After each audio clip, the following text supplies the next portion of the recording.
伯母，你今天这一身真漂亮，这身旗袍特别衬你。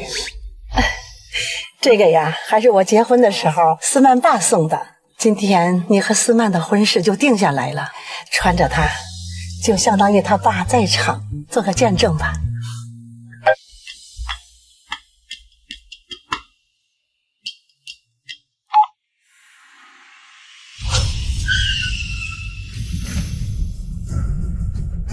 还没事吧？没事。思曼，我这边有点急事，你和伯母要不打个车回去，我给你们叫个车。可是你也看到我妈穿的是什么了？这么冷的天，她有心脏病，进不起这个洞。没事。伯母，我这件事情真的很着急。你怎么能这样？哎，您去忙啊。可是，下车。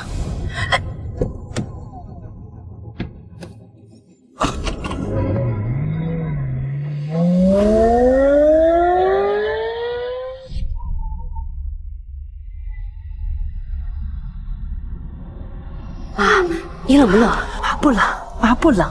妈，思曼，你和玉成马上就要结婚了，不要因为妈和玉成闹不愉快啊！妈不想成为你们的负担，妈没事的。那再怎么样，他也不能把我们扔在路边啊！那玉成肯定是有急事去处理啊，没事儿，妈的身体没有那么娇贵。妈，你怎么了？妈，心脏病，一定是太冷导致心脏病发作。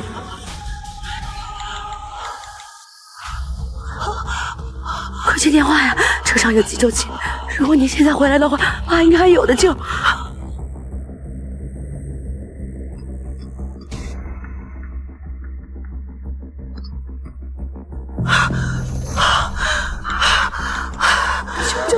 求求你接电话呀！饶思曼，我说了我还有事儿，我已经给你打过车了，你是听不懂我说的话吗？可是妈，什么可是不可是的？伯母都这么大的人了，还焦急什么呀？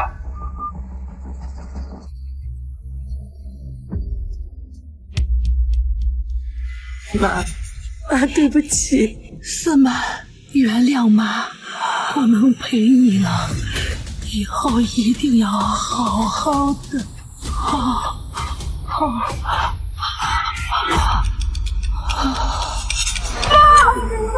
妈，你不能走，你走了我怎么办？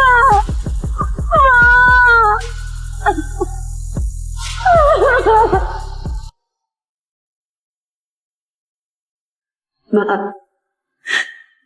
对不起，是女儿不好，是女儿不孝。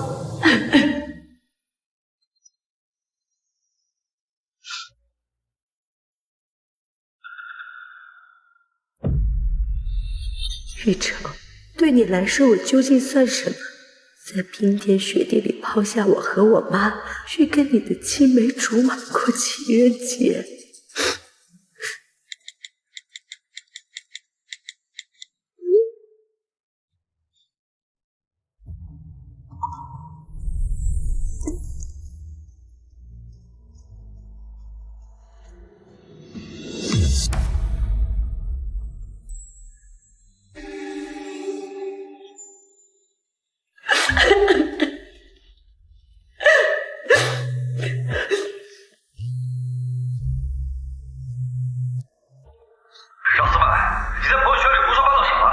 知不知道？就因为要请你们来家里吃饭，苏洛忍着胃疼，做了你和你伯母最爱吃的红烧排骨。让你们吃饭，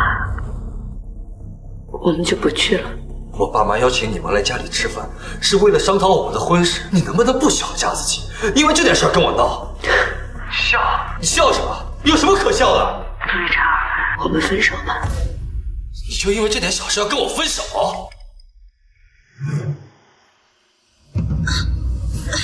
一成哥哥，我的胃好痛，你扶我回房间吧。行，分手就分手。饶思曼，别后悔。你不要紧吧？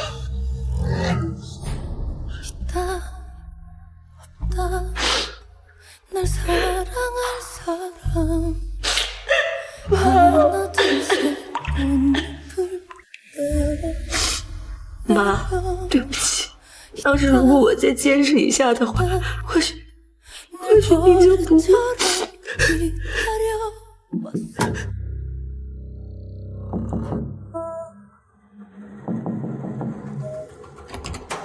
思曼，思曼，这是送你的。思曼，都已经7天了，你还在生我气呢？我们已经分手了。思曼，你就别闹了。情人节那天，洛洛犯了胃病，我不能不管他呀。你能不能懂点事儿？连你妈也惯着。我不许你再提我妈。饶思曼，你别无理取闹啊！你知不知道，我爸妈为了准备这顿饭，准备了多长时间？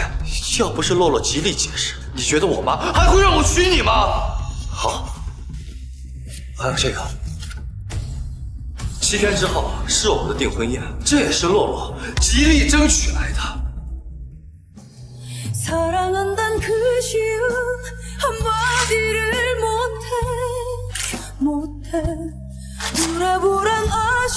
一切都结束了。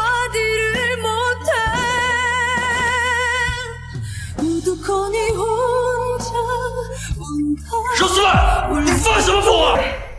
我是疯了，可你把我跟我妈扔在半路的时候，我就已经疯了。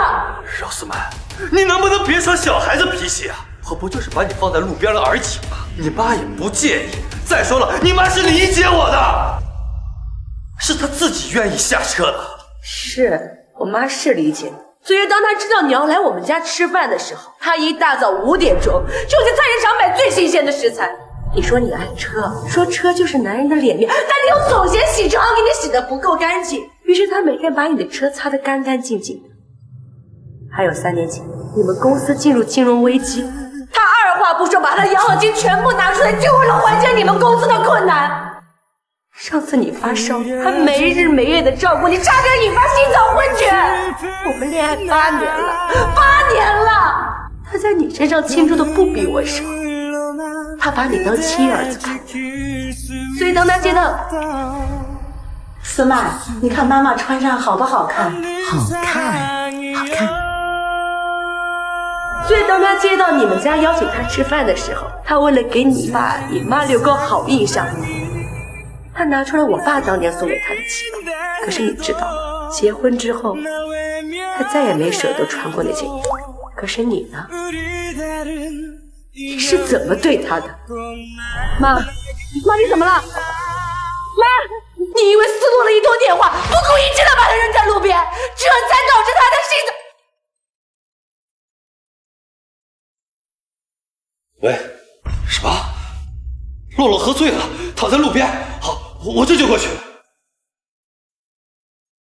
思曼，我一直把洛洛当作妹妹来看待，我爱的人只有你一个呀。我这边还有急事要出去一趟，7天之后是我们的订婚宴，这2天你要好好准备一下。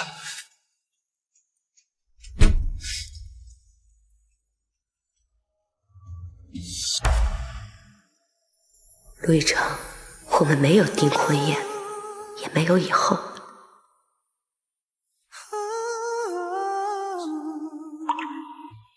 妈妈生前最大的愿望就是去看看国外是什么样。妈，我会带着你的骨灰去全世界旅行，女儿带你看世界。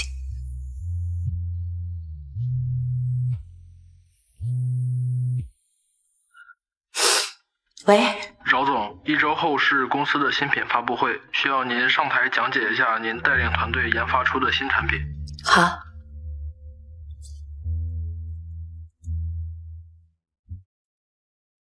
毕竟也是我多年的心血，就当给大家告个别了。下面有请我们的新品讲解人上台。好。思曼，这次你就不用上去了。这次演讲我安排了洛洛。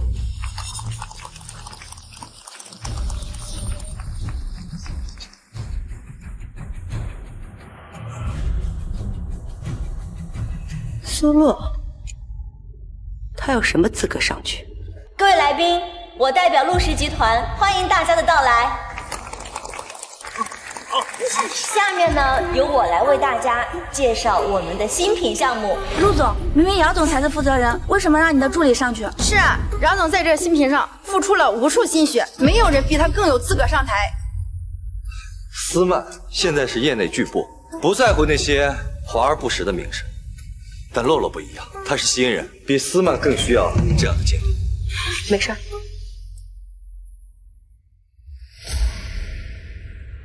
既然你都已经安排好了，为什么还要通知我来参加今天的发布会？还不是你一直耍小脾气，不接我电话。我今天叫你过来，是想问问晚上的订婚宴你准备好了没有？订婚？你把我这么多年的薪水都给了苏洛，你还有脸跟我提订婚呢？饶斯曼，我说过多少遍了，洛洛，我只是把她当做亲妹妹，你不要无理取闹好不好？再说了，你不和我订婚，你妈那边不好交代。我妈？你还记得我妈呀？我怎么会忘记伯母？哎，对了，为什么伯母最近的手机一直处于关机状态？从你因为苏洛把我妈扔在半路开始，她就再也不会接你的电话。你什么意思呀？你妈就因为我把她扔在路边就生我的气？我以前一直以为伯母不是斤斤计较的人，没想到有其女必有其母。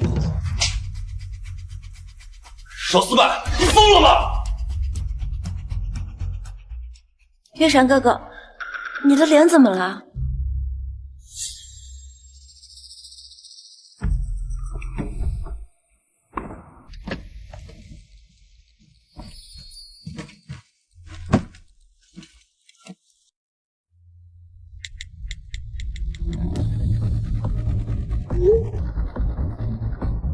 饶总发朋友圈说要退出陆氏集团，如果没有饶总的技术支持，不知道陆氏新品接下来的销量会有多惨。快点股票，原本疯涨的陆氏股票现在开始跌停了。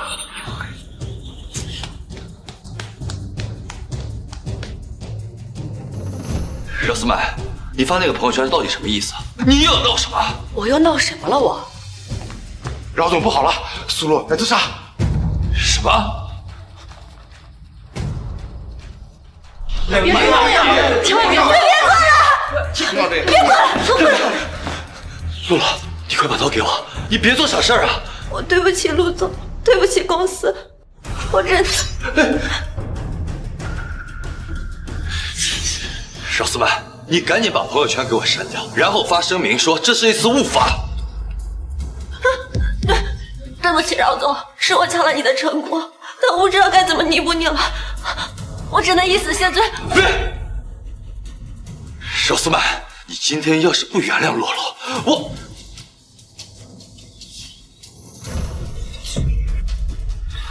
我就跟他一起死。陆一成，我们8年前确定关系。别过来！你这是干什么呀？我要不同意我和斯曼在一起，我就死给你们看！同意。当时你脸上的决绝，现在一模一样，只是现在你守护的不再是我们之间的爱情，而是苏洛。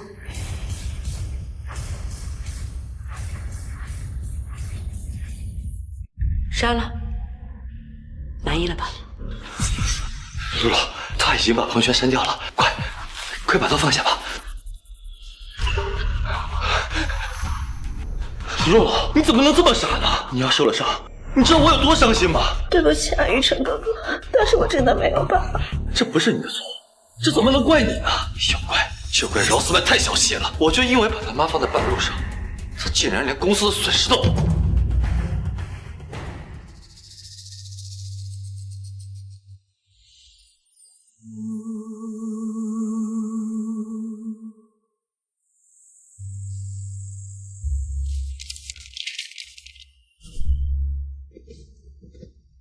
姚总，这是昨天你让我查的资料，都在这儿。辛苦你了。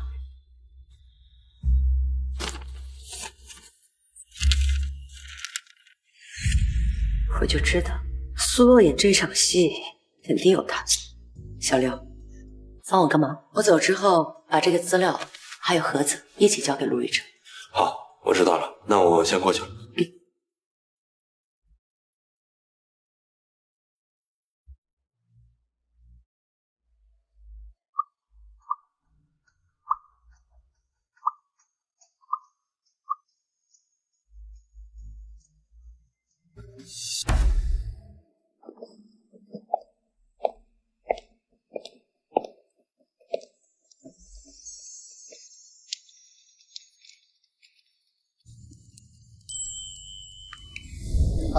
欢迎大家在百忙之中来参加犬子玉成和儿媳思曼的订婚宴，欢迎大家。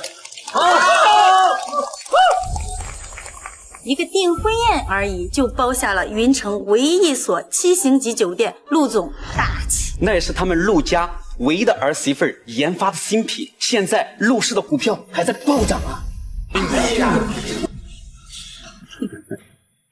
儿子呀，当初啊，你坚持和思曼在一起，我和你爸呀，当时还不太愿意。现在看来，我儿子的眼光真好。思曼，今天有这么多人来见证我们的幸福，待会儿你和伯母看到，一定会很开心的。玉成哥哥，思曼姐姐怎么还没有来呀？这么重要的场合还迟到，她是不是没有把你放在心上？是啊，这思曼和亲家怎么到现在还没来呀？乐乐，帮我打个电话问问。您好，您拨叫的用户暂时无法接通。打不通啊。情人节那天不接电话就算了，今天订婚宴，居然还迟到。我就是把他妈放在半路上了，到现在也不接电话。这个肉丝曼太过分了。是呀，玉成哥，我看呀，思曼姐根本就没有把你放在心上。这种女人，你娶她干嘛呀？要我看，你还跟大家说取消订。不行，我要去找她。玉成哥，陆玉成，如果你要是去找饶总的话，那你不用去了。你什么意思呀？就因为我把他妈扔在半路上，他就要在订婚的时候跟我闹吗？这谁惯他的臭毛病？陆总，饶总托我给你带样东西，还有，他要我告诉你，他已经彻底离开你。彻底离开了？开什么玩笑？我知道他心软，他和我在一起8年，他舍得。他妈也真是，饶思曼闹成这样，他也不管管。好，我倒要看看他们演什么把戏。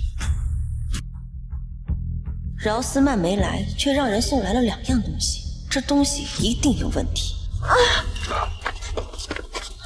乐乐，你是不是胃病有关系？玉成哥，我快，赶紧送医院！快！陆总，去医院之前，你先看看这份文件。滚开！没事没事，诸位来，我敬大家一杯。没事没事。据悉，原本将于昨日举行的陆氏集团订婚宴，因新郎助理突发胃病，将推迟举行。魏晨，我没有想到我最后送你的东西，你都买得到。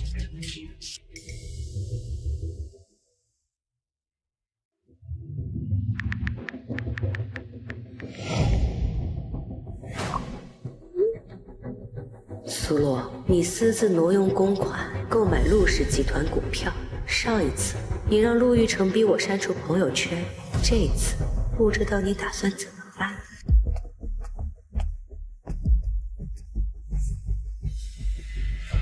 刘先生，刘先生，您上次托我查苏洛小姐的胃部状况，我已经查清了，请过来。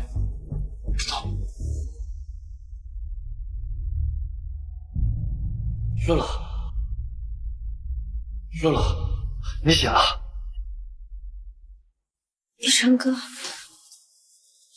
对不起啊，耽误了你的订婚，还麻烦你的照顾。说什么傻话呢？任何事情都没你身体重要。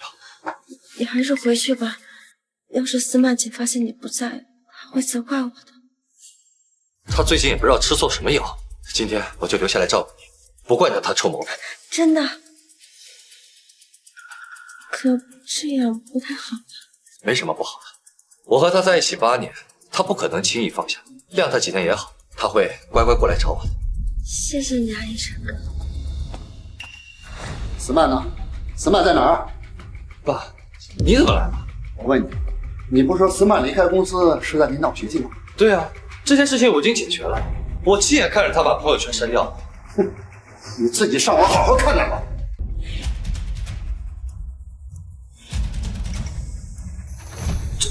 这怎么回事啊？玉成哥，怎么了？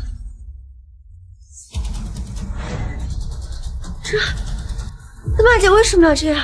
哼，我还想知道司曼为什么这么做。玉成，你真的和司曼分手了？爸，我和司曼在一起8年，怎么可能轻易分手？只不过自从情人节那晚，我把他和他妈人在半路上，他就跟我一直闹别扭。玉成哥，都怪我，我那天不应该犯胃病的，不是。洛洛，你没事吧？怎么能怪你呢？是他小气。没事的，玉成哥，我会去找司马姐。如果他能原谅我，我愿意给他跪下道歉。我现在就去。洛洛，你道什么歉呀？又不是你的错。是。你现在要做的就是好好休息。我不管谁的错，你立刻把这个事情解决清楚。自从他发朋友圈被新闻报道之后，陆氏的股票直线下降。好，我现在去找。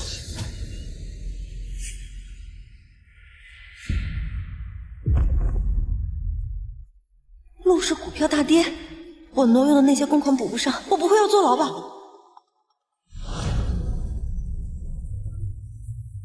苏小姐，您之前在我们交易所购买的巨额陆氏股票，今天受舆论等因素影响，股价暴跌。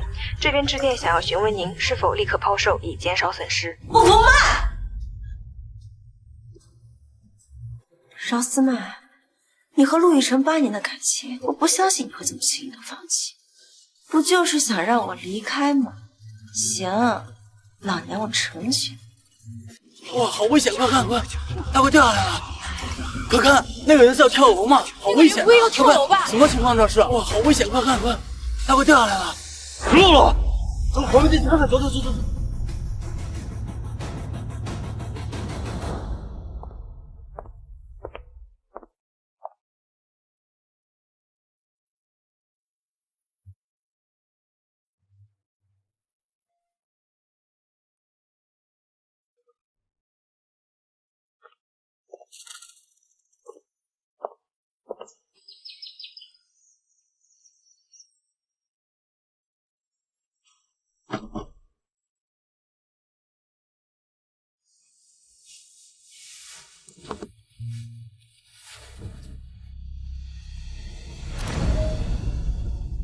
苏洛，我以为你能想到什么别的办法来挽救顾家，结果又是故技重施，真是无趣。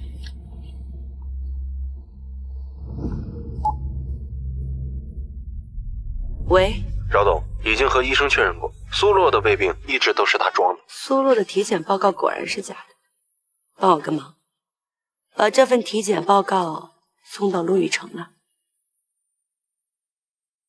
陆亦辰，我很期待你看到苏洛真正的检查报告会是什么反应。哎，你们猜他会不会真的跳下去啊？当然不会了，要想跳早就跳了，用得着等到现在。洛洛，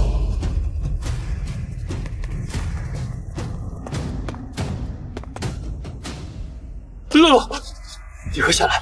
你怎么又要做傻事啊？我对公司造成了这么大的损失，我是公司的罪人。不，这不是你的错。饶思曼，如果你真的在看直播的话，你一定要相信我跟奕晨哥的情分。等我死了以后，什么死不死的？洛洛，你千万不要想不开啊！我真的没有其他的办法了。我对公司造成了这么大的损失，我只能一次性。洛洛，饶思曼，你闹够了没有？你非要闹出人命才罢休吗？你赶紧把朋友圈给我删了。洛洛要出了什么事儿，我跟你没完。陆总，你先别着急，我刚拿到苏洛的胃镜检查报告。什么体检报告？洛洛每年体检报告有什么可看的？如果我说苏洛之前的体检报告都是假的，他根本就没有胃病，你是看还不看？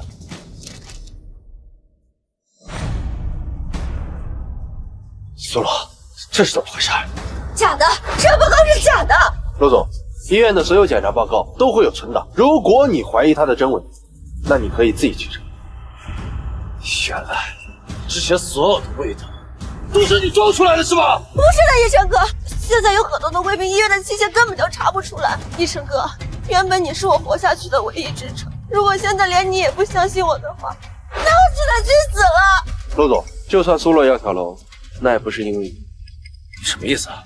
你看一下手中的这份资料。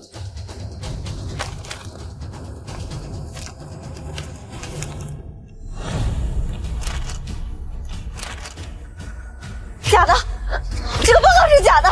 奕晨哥，肯定是饶思曼吃的醋，他污蔑我。你闭嘴！奕晨哥，你怎么了？一晨哥，你要干什么？你不是要跳楼？现在就跳啊！一晨哥，你到底在说什么？你不是要跳楼谢罪？那你现在为什么还不跳？老子不跳是吧？我帮你。瑞晨，你是不是疯了？你真的想让我死吗？你私自挪用公款，全部用来买陆氏集团的股票，亏我之前还信你跳楼是因为了内疚，你好好看看吧。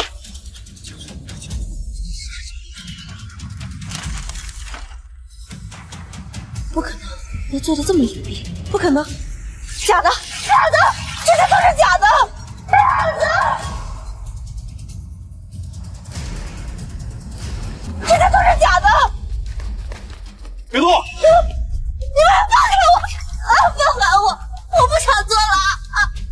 我之前竟然因为他装备的，打穿那么少的刀，扔在冷风里，单车。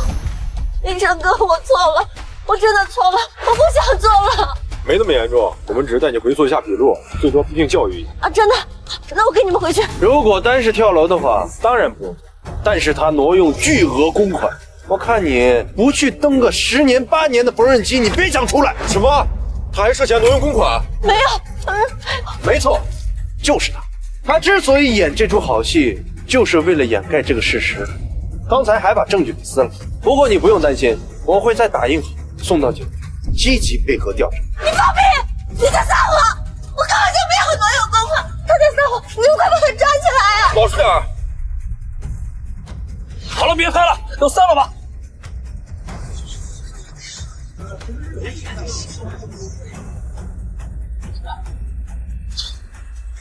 你告诉我，饶思们现在在哪儿？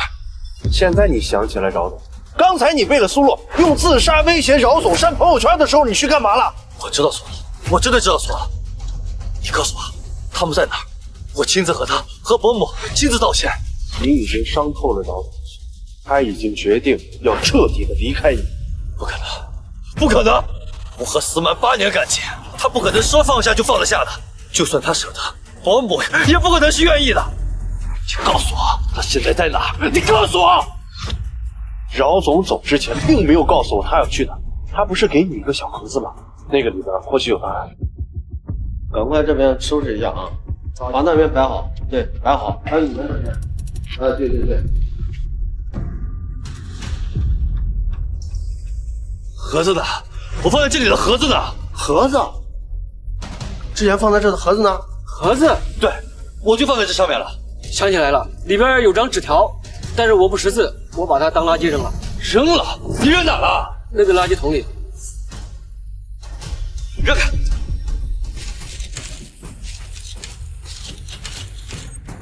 想不到这堂堂陆氏集团大少爷竟然在这里翻垃圾桶，成何体统？找不到啊！你确定扔在这垃圾桶里了？确定，就是扔那里面了。你现在立刻给我去调监控，我要知道他到底在哪儿。好好，马上安排。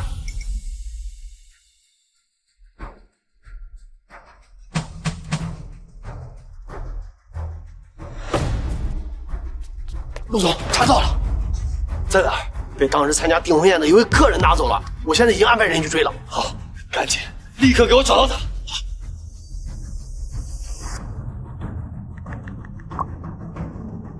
现在，立刻调动陆氏所有的财力物力，以最快的速度，给我找到饶思曼。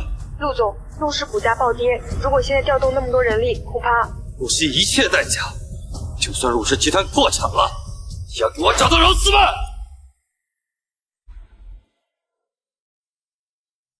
饶思曼，6年了，你到底在哪儿？陆总，查到盒子下落了，在哪儿？在之前参加订婚宴的一位老妇人家里。那位老妇人参加完宴会之后，就直接回老家饶庄了。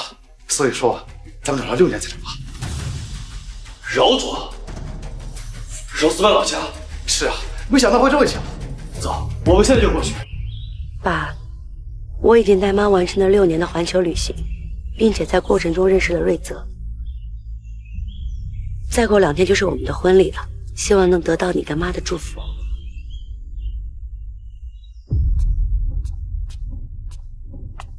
既然老夫人不在家，那我就到司曼的父亲这边看看。转眼间几个月没来。陆总，您每年都要到几次坟地来看望饶总他父亲，这份孝心，他要是知道了，不知道得有多感动。走吧。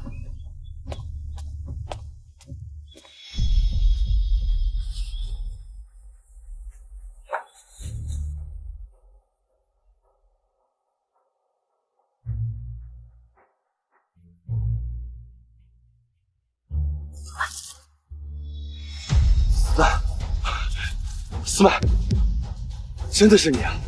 陆亦辰，我们6年前就已经分手了，请你自重。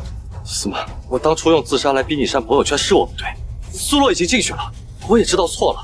我等了你6年，你应该不生气了吧？司曼，这位是？司曼，你有新男朋友了？是啊，我们已经在一起4年了。自我介绍一下，我呢是司曼的未婚夫。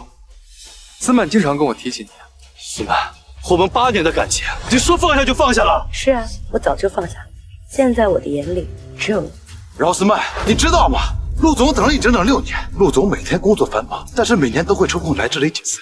而你呢，不仅失踪了6年，竟然这么快就找到了新欢。我说了，我们的关系6年前就已经结束了，他愿意等是他的事情，跟我有什么关系？司曼，我当初也是被苏洛蒙骗的，我只不过说了几句狠话，你有必要这么绝情吗？陆亦辰，我跟你分手可不是因为苏洛，看来我送给你的盒子你始终没有打开过。你不就想让我通过盒子的线索找到你吗？以你的心给我说再多也没用，等你回去找到那个盒子，看看里面的东西再说。你对我的伤害，我绝对不会原谅。司曼，司曼，陆总，这种女人究竟有什么值得您坚持的？以您这种条件，完全可以找一个更好的呀。不行，我得知道那个盒子里到底装了什么。那个老夫人什么时候回来？说是要出狱几天，我已经派人过去守了。等那个老夫人回来，立刻派人把东西拿给我。好。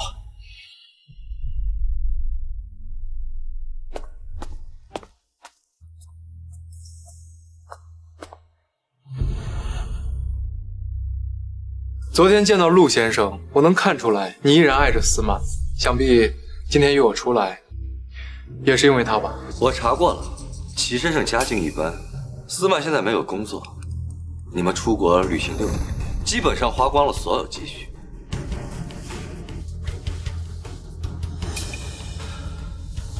这张卡里有5000万，只要你离开司曼，这些钱都是你的。陆先生，如果您今天叫我过来，就是为了用这些钱来羞辱我的话，那我看我们也没有什么继续聊下去的必要了。告辞。等等，怎么了，陆先生？您还有其他的事吗？你也知道，我和司曼8年的感情，当初分开只不过是一场误会。其实你们结婚，你就不怕他和我旧情复燃，婚内出轨？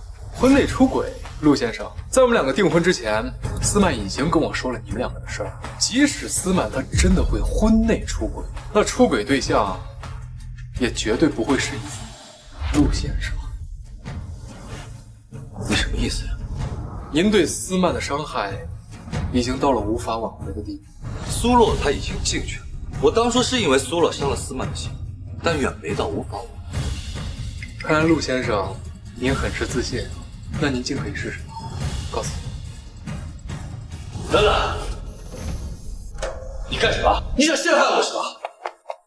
辉子，你没事吧？没事儿，我可能就是在国外待久了，刚回国，我有点水土不服。走，去医院。走。平时没事，现在找茬，狡猾的东西，还真以为我看不出来啊！既然你这么自信，那我就让你看看我和司曼8年的感情，不是你可以轻易插足。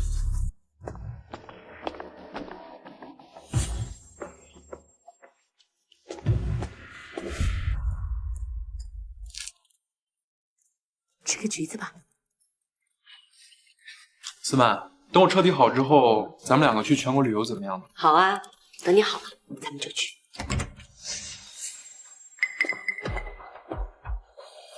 你怎么来了？司曼，要不是我贸然约齐先生出来，他可能也不会晕倒。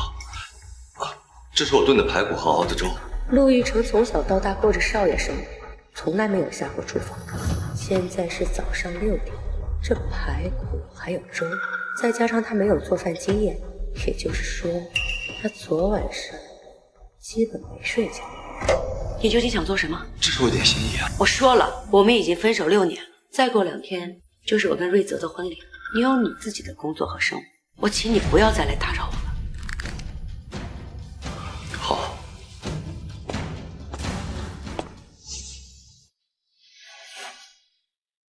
甜吗？甜。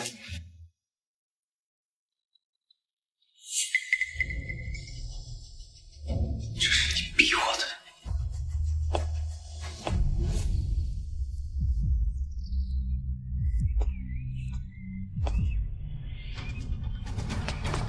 一晨哥，是你帮我办的假释出狱吗？我就知道你的心里还有我，对不对？在里面受苦了。饶思曼让我在里面受了6年的罪，我一定不会让他好过。一晨哥，谢谢你这么多年还记得我。如果你有什么需要我帮助的，你尽管跟我说。先不说这个，这个车是给你准备的，一会儿带你去给你准备好的房子。一晨哥，谢谢你啊！我们这么多年感情，不用说谢谢。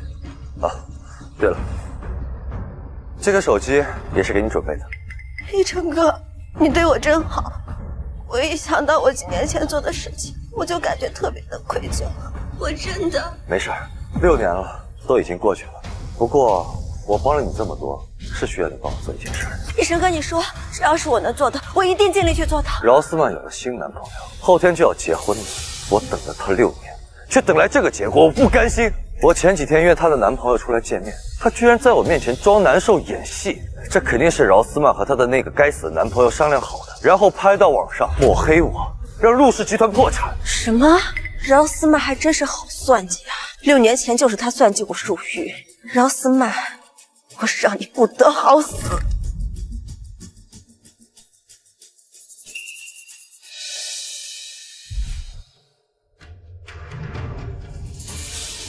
饶思曼，今天是你的婚礼，在你因为6年前那点小事彻底和我断绝了关系，还和齐瑞泽一起羞辱我。好，那我就在你人生最幸福的时候让你背辙。陆总，那位老夫人已经回家了，这是6年前带走那个盒子，里面装的什么现在已经不重要了，不过看看也没什么损失。打开。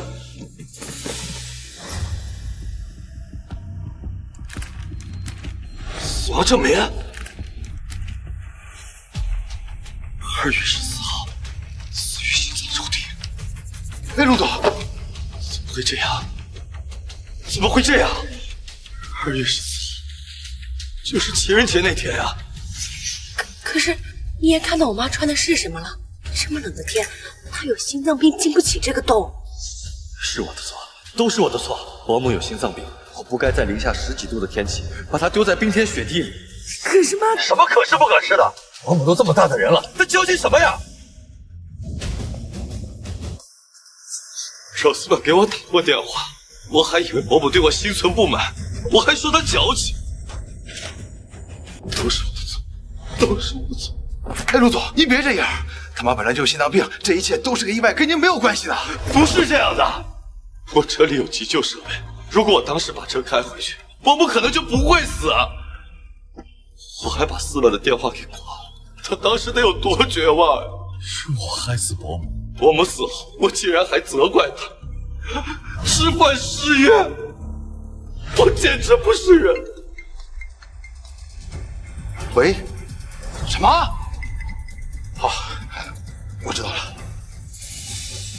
陆总，思曼的婚车被撞了，人已经送进医院抢救了。思曼，苏罗去撞思曼了，快，我要去医院。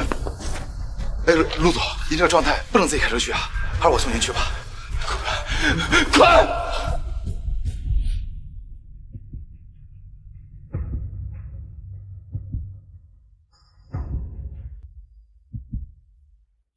思曼，思曼，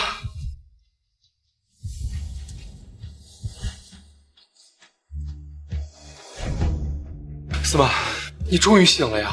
还好当时咱们的婚车速度不快，司机反应也够及时。医生说你只是轻微的脑震荡，只需要住2天院就可以出院了。撞过来的那辆车里，我好像看见苏洛。苏洛，他不是在监狱吗？没错，我之前是在操守，没想到吧，饶思曼，好久不见了。所以你故意装我，是为了报复我？要不然呢？6年前要不是你派人调查我，就不会有人发现我挪用公款，我也不用坐了6年的牢。你现在甚至还想算计一成可人，饶思曼，你真该死！你到底想干什么？我干什么？我当然是想让你们死了。放心，你们2个都得死。思曼，去死吧！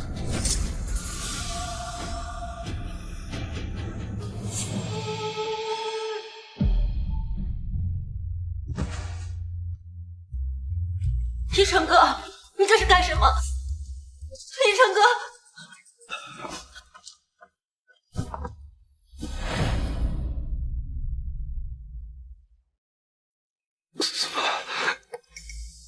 对不起，一成哥，一成哥！